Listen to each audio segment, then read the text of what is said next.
I am so excited to be making this video. I want to give you guys an update on everything that I've been doing for my business these past few weeks. And man, oh man, before we get into it, for those of you guys who are new here, hello, my name is Jasmine. I'm so glad to have you. And in this video, I just kind of want to share some of the things I'm doing differently in my online business that I never did before, taking a whole new approach, and it's working. Okay, I have been a full-time entrepreneur now for 6 years. I have an OnlyFans business and I started that during COVID. And after COVID, so COVID was in 2020, I made crazy money in 2020 and 2021, but after like 2022, the money just kind of slowed up. It didn't dry up. Like I was still able to pay all of my bills, right? But I definitely wasn't making what I was making during pandemic times, right? And my OnlyFans business has pretty much been stagnant from 2022/2023 to 2025. So for two and a half years, there was no growth. And I just couldn't figure out, well, what am I doing wrong or what am I not doing? And I figured it out. Okay, so for the longest, I was always a solopreneur, right? I was the independent boss chick babe. I could do it all by myself. I don't need a team, right? And when you first get started in business, that is true because you don't have any money for real, right? Like you're working around the clock. You're trying to figure things out. You can't afford a team, so you have to do everything yourself, right? That's normal for most business owners. But one thing I wasn't doing before is when I started making money, I would always invest in my business. That was always something I did, but I never invested in help, right? I was always trying to do everything by myself. I had a few chatters, like people who would talk to my fans for me, but even that was just for that. It wasn't for anything else in the business. And so I was still doing pretty much everything myself, creating, campaigns and posting on socials, coming up with new ideas, scheduling my pages. Like I was still pretty much doing everything myself. So I was always working like 16-hour days to get all this stuff done. And all that does is it kind of burns you out, right? And so in 2026, I decided to take a new approach to my OnlyFans because I'm like, okay, I want to make 100,000 a month too, right? And I know I can because there are plenty of other women who do. The percentage is a lot smaller, right? It's not your average. I think the average OnlyFans creator makes about $200 a month. So I'm definitely doing better than most, but I'm still not doing the best I can, right? And so this past month I decided, okay, instead of looking at it as a solopreneur, entrepreneur mindset, I got to start thinking like a CEO, right? What would a woman whose business is making 100,000 a month, what would that look like? Because see, a lot of times as entrepreneurs, aspiring business owners, what we'll do is we kind of just create another job for ourselves. Like your business becomes your job because you're working in it all around the clock. You're not working on it, you're working in it, right? So this time I was like, okay, the profit that I'm making from my business, I'm going to reinvest, which is what I always do, but I'm going to reinvest differently.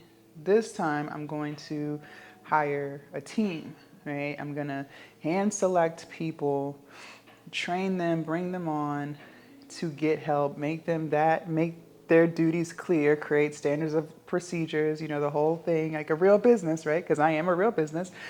And it's going to take the load off of me. I'm going to start looking at it as how much of my time am I buying back by hiring this person? And the crazy thing is most of the things that I'm doing doesn't necessarily have to be me. Okay. Yes, when it comes to creating the content, obviously I have to be the one creating the content. I'm the brand. But all the other stuff in my day-to-day, like I said, scheduling, editing, posting, coming up with new ideas, that's stuff that doesn't necessarily have to be me. But that's what's taking up most of my time. Just imagine how much more content I could create if I hired people to help me do all of the things that I don't necessarily have to do for the business, right? Let me tell you what. These past 2 weeks was very busy for me because not only was I sorting through applications, but I was interviewing And then I onboarded 2 new assistants, one of which is going to post on my behalf on Facebook and YouTube, my other YouTube channel, and my Twitters. And then my other assistant is going to handle my paid page of OnlyFans as far as scheduling, coming up with new ideas, and creating the DMs for them, right? So I did standards of procedures. First of all, what I want to say is these women are on it, okay? Like they're going through the standards of procedures. They're creating their own notes, adding things to it that would be useful, because not only am I hiring people, but I also have to prepare that they may leave, right? A lot of times when people leave, if you don't have a standards of procedures that's basically stating exactly how you want everything to run, when that person leaves, well, all of the knowledge that they learned from your business leaves too. All of the training that you put in, that leaves too. And then you're left hiring a new assistant who knows absolutely nothing. So it's important that you are having these SOPs updated, that you're having things documented so that if someone has to replace them, the new person is already up to speed on everything because it's clear as day, right? So I'm amazed at how hardworking these women are, how much time they're putting into updating the SOPs that I generated, and then, coming up with better ways to get things done. Being smarter than me is a plus, right? I don't want to be the smartest person in the room. So being better at something than me, having better organization skills than me, being more structured than me when it comes to certain things, like I'm here for it, and it's going to do nothing but help my business. So I am so excited about this, but I'm not gonna lie, it took up a lot of time this week, just getting everybody together on board and stuff like that. But this approach, I'm already starting to feel the difference. I'm not as stressed. And when I say stressed, I say that loosely. Like I'm not losing sleep over anything, but just like feeling overworked.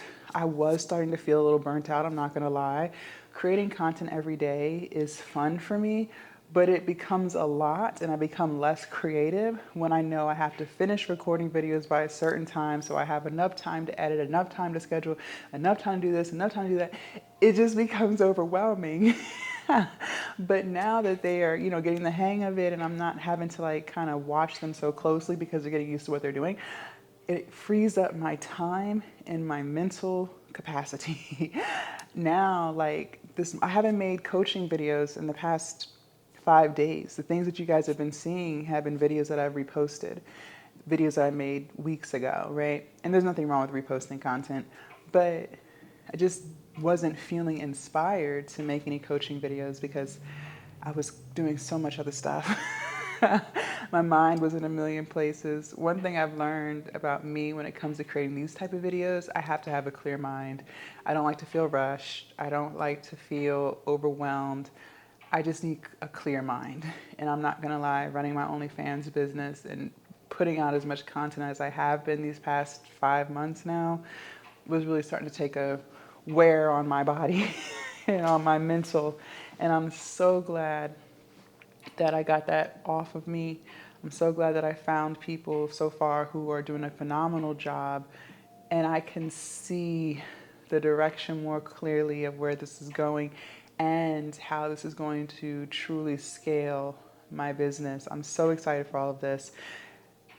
One of the things that would prevent me from hiring people before, the mindset that I used to have is, well, I probably shouldn't hire this person until I make X. New approach I have is, how much am I losing by not hiring X? You know what I mean? And again, when you're first starting a business, depending on what kind of business, I'm just gonna say an online business. When you're first starting an online business, you probably should do most of the work because you can't really hire people to do things for you if you don't even know how it goes, if you don't know what's gonna work. I don't believe that you should be hiring people until you're bringing in people who you plan on paying like $50,000 a year, $100,000 a year.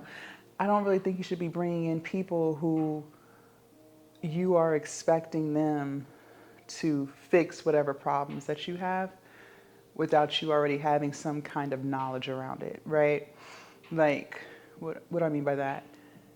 I don't see myself hiring someone to improve my YouTube channel and help me get better analytics, improve my views, improve my revenue, until I'm able to pay them a significant amount of money. You know what I mean? But someone that I'm paying $20 an hour, $50, or not 50, $25 an hour, I wouldn't really expect them to have that much knowledge. They might, and that's great, but at that point, I'd probably just be hiring them to like help me schedule, help me come up with ideas. But someone who is really skilled at whatever, obviously they're gonna want more than that because they really know what they're doing, right? So I say all that to say, when you first start a business, you kind of do have to be doing all the things, because how can you train someone to do certain things if you haven't even done them for an extended period of time to even know the workflow of that thing? I hope that makes sense. So I'm so excited about everything. I feel motivated. I feel like 1,000 pounds has been lifted off of my shoulders these past few weeks. For YouTube, I have just been listening to videos on how to build a team, how to become a better leader. These are things in business that I have not educated myself on at all. I never looked into leadership and how to be a better CEO. I also learned your business can only be as good as the CEO, or excuse me, your business can only be as good as the CEO's ability to lead others. I never thought about that. And as a CEO, your business or your duty is to become a better person. Because if you become a better person, then you're able to lead your team more effectively, right? So it's just so much to learn. I'm excited about this. Different chapter, different strategy.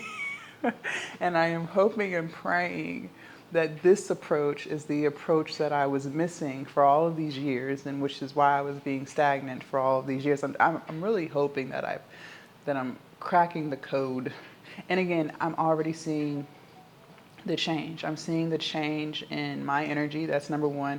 And I've made videos on this before. Your energy, especially as an entrepreneur, it has to be the number one focus. You cannot perform effectively if you don't have any energy, right? So I'm already starting to see an improvement in my energy from these past few weeks. Like, I'm feeling more energized. I'm making these videos again. I'm seeing the revenue income increase, right? I'm seeing the number of fans that are coming in increasing. I told you guys last week my Facebook got it's been monetized, but I wasn't posting on it. The revenue on Facebook is increasing because I'm not the one having to post everything. I just feel so much better. I'm so excited about this, and I wanted to share this with you guys. Leave a comment down below. Let me know your thoughts. I can't wait to read what you have to say. Also, make sure you guys subscribe to the channel if you haven't already. Do not forget to join my Patreon. The link is down below in my description, and I will see you guys in my next video. Bye.